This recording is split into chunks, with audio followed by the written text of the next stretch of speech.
Walau memang seolah sudah terlambat,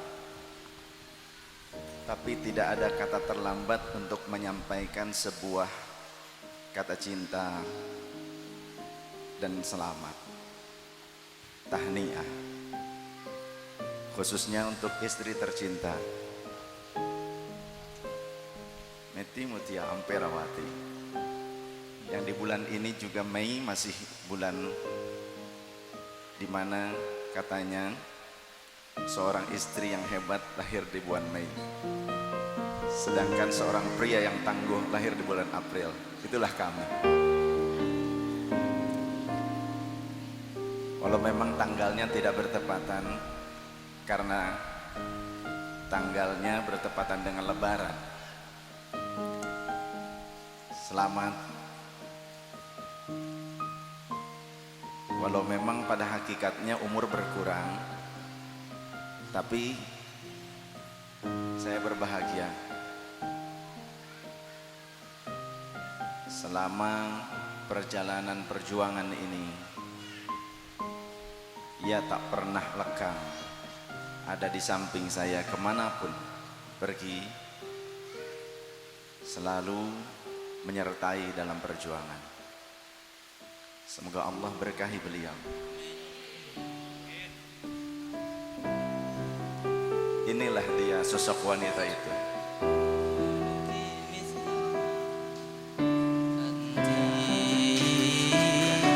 Terima kasih ya, telah menyertai, menemani.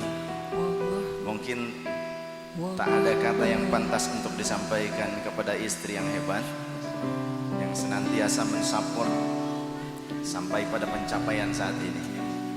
Tak ada hadiah yang mungkin layak untuk diberikan, tapi setidaknya saya sudah merencanakan sebuah hal yang telah lama saya siapkan, walau mungkin tak seberapa nilainya.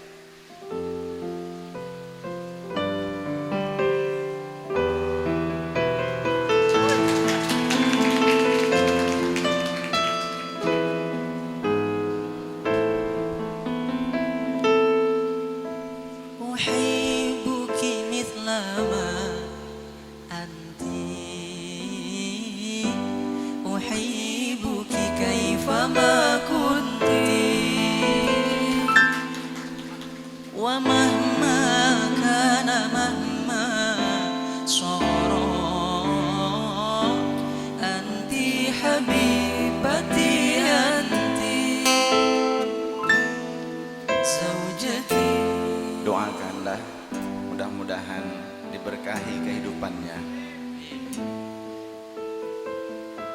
Bukan berarti saya ingin menunjukkan tentang materi yang saya berikan kepada beliau. Mungkin sahabat-sahabat ada yang memiliki materi yang mungkin lebih daripada apa yang telah saya berikan kepadanya.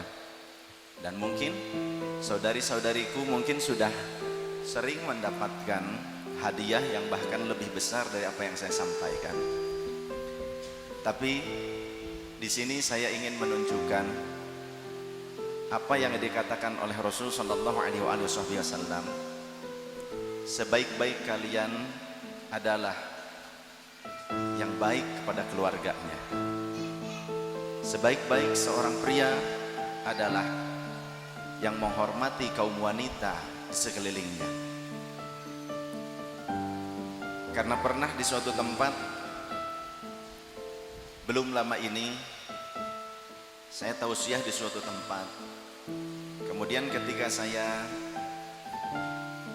kurang lebih di Brebes ya, dekat Cirebon, Ramadan yang lalu, ketika saya turun dari mobil, kemudian diiring oleh teman-teman Banser, saya menghentikan langkah saya. Panitia sudah menggendeng saya menghentikan tiba-tiba langkah saya. Mana Umi? Saya selalu begitu, mana Umi? Beliau belum turun, saya tunggu dulu. Saya tunggu dulu, kemudian setelah itu juga pada saat setelah selesai tausiah, kita beramah tambah di rumah panitia. Pada saat makanan itu disediakan hanya di ruangan saya, Saya bilang, mana Umi? Saya cari istri saya. Ada di ruang dalam. Di sana ada makanannya? Tidak, katanya. Kemudian saya tiba-tiba, mohon izin, saya mengambilkan makanan, kasih ke Umi. Kemudian ininya kasih supnya ke Umi, ini minumannya kasih ke Umi.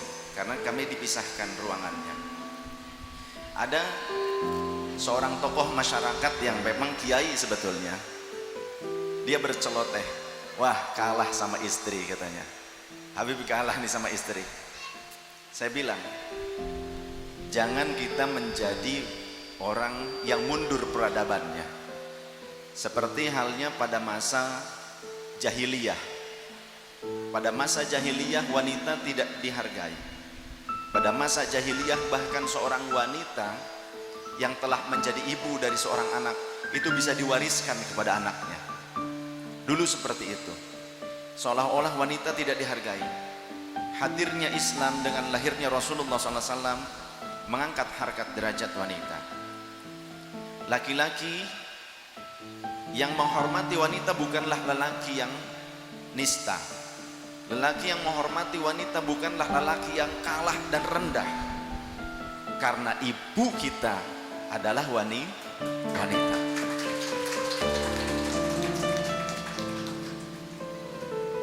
Dan istrimu kelak juga akan menjadi ibu dari anak-anak kita.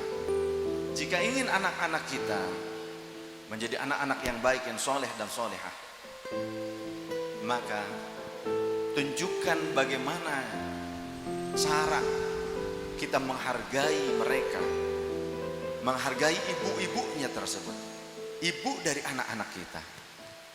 Kalau kita tak menghargainya, jangan harap kita punya anak-anak yang soleh dan solehah, karena mereka tidak akan menghargai ibunya, yakni istri kita sendiri.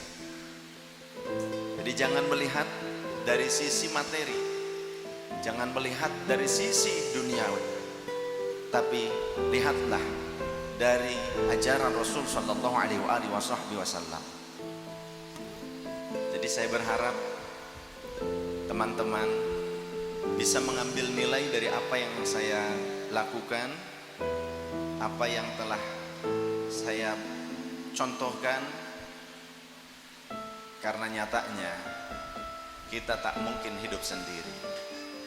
Kita tak mungkin menjadi pria yang tangguh tanpa seorang istri yang teguh mempertahankan cintanya kepada kita. Walau di setiap hari kita keluar rumah, mereka tetap menanamkan kepercayaan kepada kita. Apalagi mereka yang senantiasa terus mendukung perjuangan kita. Begitu pula para istri, yakinlah apa yang diperjuangkan oleh suami-suami Anda seluruhnya tak lepas dari tanggung jawab dan rasa cinta mereka kepada kita, kepada Anda yang merupakan istrinya. Jangan pernah sepelekan perjuangan mereka. Jangan pernah sia-siakan kepercayaan mereka kepada Anda sekalian. Di saat mereka pergi berjuang keluar rumah, maka jadilah wanita yang senantiasa melangitkan kata-kata kepada Sang Pemilik Semesta dengan doa yang penuh rasa dari hati yang terdalam untuk suami tercinta, karena Allah akan menjaga keluarga kita selama kita tetap menjaga kasih sayang di antara kita, kepercayaan di antara kita, juga saling menghormati satu sama lain. Jangan egois, entah laki-laki ataupun wanita, karena tujuan kita mencetak generasi-generasi berikutnya, anak-anak kita, putra-putri kita yang melanjutkan sujud kita kepada Allah Subhanahu wa Ta'ala, yang melanjutkan lisannya mengagungkan asma Allah, yang melanjutkan hatinya terpaut dengan Rasulullah Sallallahu Alaihi Wasallam. Untuk istriku tercinta, terima kasih. Sallallahu alaihi Nabi Muhammad. Ibuki mislama anti فما كنت ومهما كان مهما صار أنت حبيبتي أنت زوجتي أنت حبيبتي